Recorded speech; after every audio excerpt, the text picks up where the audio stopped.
The first time I walked into the room, I turned back almost at once. I was actually trying to find the toilet, but got the wrong door. A musty smell hit me when I opened the door, but I don't remember thinking much about it. I hadn't actually noticed there was anything at all along this corridor leading to the lifts, apart from the toilets. Oh, I thought. A room. I opened the door, then shut it. No more than that. I had started work at the authority 2 weeks before, and in many respects I was still a newcomer.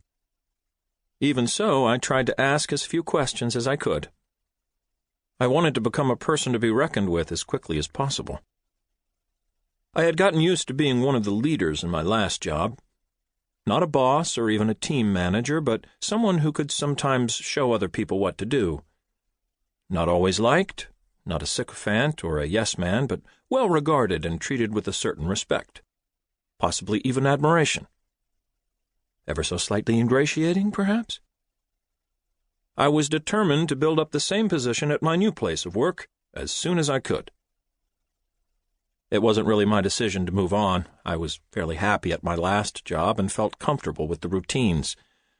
But somehow I outgrew the position and ended up feeling that I was doing a job that was way below my abilities, and I have to admit that I didn't always see eye to eye with my colleagues. Eventually, my former boss came and put his arm round my shoulders and told me it was time to look for a better solution. He wondered if it wasn't time for me to make a move.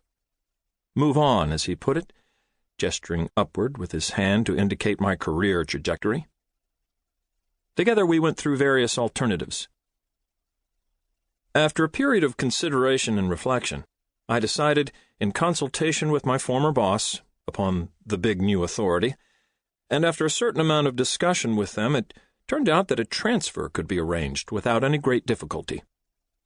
The union agreed to it, and didn't put the brakes on like they so often do. My former boss and I celebrated with a glass of non-alcoholic cider in his office, and he wished me good luck. The same day the first snow fell on Stockholm, I carried my boxes up the flight of steps and into the entrance of the large red brick building. The woman in reception smiled. I liked her at once. There was something about her manner. I knew straight away that I had come to the right place. I straightened my back as the words, "Man of the future," ran through my head. A chance, I thought. Finally, I would be able to blossom to my full potential, become the person I've always wanted to be. The new job was no better paid. Quite the opposite, in fact. It was actually slightly worse in terms of perks like flex time and vacation. And I was forced to share a desk in the middle of an open-plan office with no screens. In spite of this, I was full of enthusiasm and a desire to make a personal platform for myself and show what I was capable of from the start. I worked out a personal strategic framework. I arrived half an hour early each morning and followed my own timetable for the day. 55 minutes of concentrated work, then a 5-minute break, including toilet breaks. I avoided any unnecessary socializing along the way. I requested and took home files documenting previous policy decisions so as to be able to study which phrases recurred and formed the basic vocabulary, so to speak.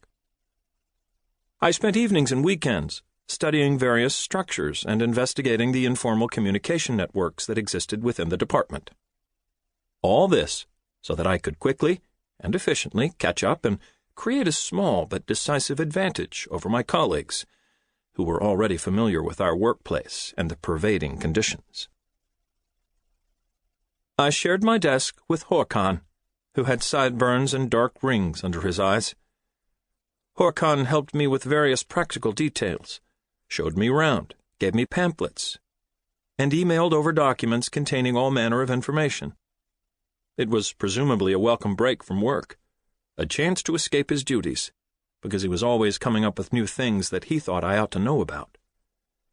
They might be to do with the job, our colleagues, or decent places to have lunch nearby. After a while, I felt obliged to point out to him that I had to be allowed to get on with my work without interruption. "Calm down," I told him when he turned up with yet another folder trying to get my attention. "Can you just calm down a bit?" He calmed down at once and became considerably more reserved, presumably sulking because I had made my feelings plain from the outset. It probably didn't sit well with the accepted image of a newcomer, but it fit with the reputation for ambition and tough tactics that I was happy to help spread about myself.